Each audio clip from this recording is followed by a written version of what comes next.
Jdeme za Ondrou, jo? Jdeme se podívat, kamerko moje, na Ondru. Já se vytuhává.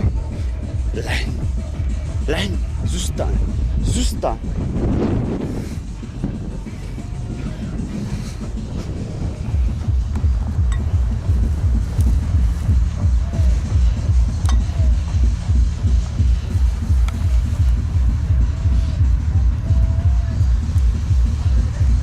Ano, toto je Ondra po jednom dnu.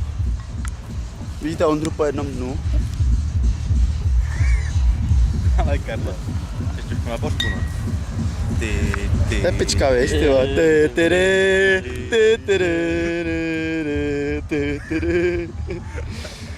Co tady děláš, ty kundo jedna? Božrala. Rozeplý si mi ho. To je perverzák, ty vole. On si ty vole tady vyhodil kládu. On si tady doma vyhodil kládu. Pána boha, utíkejte, to je násilník.